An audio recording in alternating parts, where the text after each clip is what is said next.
Halo semuanya, perkenalkan saya Rosalia Rambundi dari program studi pendidikan biologi dengan NIM 3125050. Di sini saya menjelaskan tentang profil singkat Bertrand Russell, pandangannya tentang agama dan analisis kritis.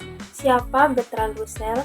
Jadi, Bertrand Arthur William Russell adalah seorang filsuf, logikawan, matematikawan, penulis, dan aktivis perdamaian asal Inggris.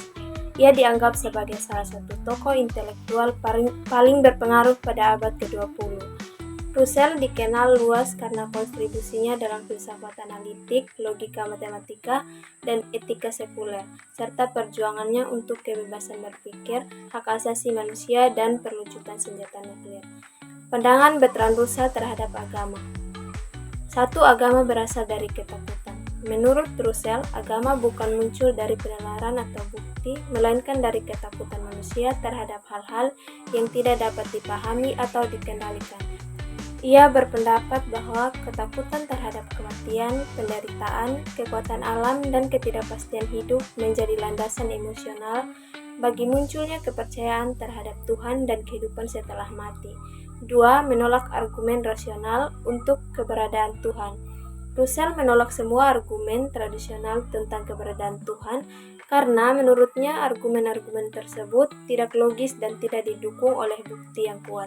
3. Moralitas tidak tergantung pada agama.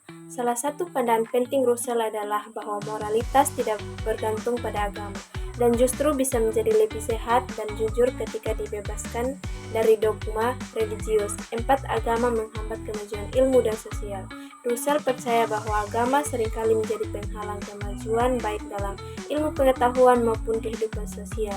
5. Kritis terhadap dogmatisme. Russell sangat menentang dogmatisme, yaitu kepercayaan yang diterima tanpa bukti dan tidak boleh dipertanyakan. Bagi Russell, dogmatisme adalah musuh dari filsafat, sains, dan kebebasan berpikir. Latar belakang pandangan Bertrand Russell terhadap agama. 1. Pemikiran rasional dan ilmiah. Sejak awal karir intelektualnya, Russell sangat dipengaruhi oleh tradisi rasionalisme dan filsafat analitik. Ia percaya bahwa segala klaim, termasuk klaim keagamaan. 2. Pengaruh ilmu pengetahuan.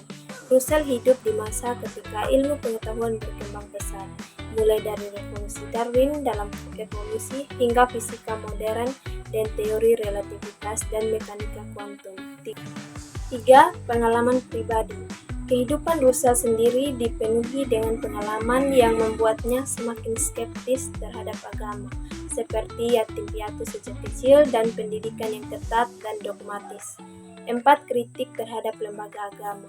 Russell tidak hanya mengkritik ide-ide religius, tetapi juga lembaga agama, khususnya gereja. 5. Komitmen pada humanisme.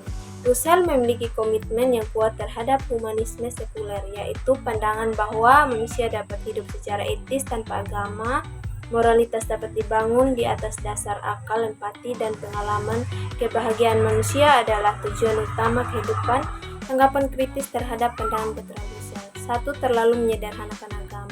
Russell sering menggambarkan agama hanya sebagai sistem ketakutan dogma dan penindasan terhadap akal, tanpa banyak memberi ruang bagi dimensi eksistensial, simbolik, dan spiritual dari agama. 2. Mengabaikan kontribusi positif agama. Russell terlalu fokus pada aspek negatif agama atau perang, dogma, represi, dan mengabaikan kontribusi positifnya. 3. Moralitas tidak sepenuhnya lepas dari agama. Russell menyatakan bahwa moralitas bisa berdiri sendiri tanpa agama, dan dalam beberapa kasus memang benar, terutama dalam masyarakat sekuler. 4. Sains dan agama tidak selalu bertentangan. Russell melihat ilmu dan agama sebagai dua kekuatan yang saling bertentangan, di mana ilmu mewakili rasionalitas dan kemajuan, sedangkan agama mewakili dogma dan penindasan. 5. Pandangan yang terlalu rasionalistik. Russell sangat menekankan bahwa rasionalistik dan logika formal sebagai alat utama untuk menilai kebenaran. Apakah saya setuju dengan pandangan Bertrand Russell? Tentu tidak setuju, karena menurut saya, agama punya manfaat positif seperti memberi dukungan emosional, komunitas, dan inspirasi etis bagi miliaran orang. Kesimpulan dari saya yaitu pandangannya mendorong pemikiran kritis, tapi kita butuh toleransi antar keyakinan untuk masyarakat harmonis. Kesimpulan, Bertrand Russell melihat agama sebagai tidak logis dan tidak perlu untuk kehidupan moral dan intelektual. Ia mendorong penggunaan akal dan ilmu sebagai dasar hidup. Sekian penjelasan dari saya, terima kasih.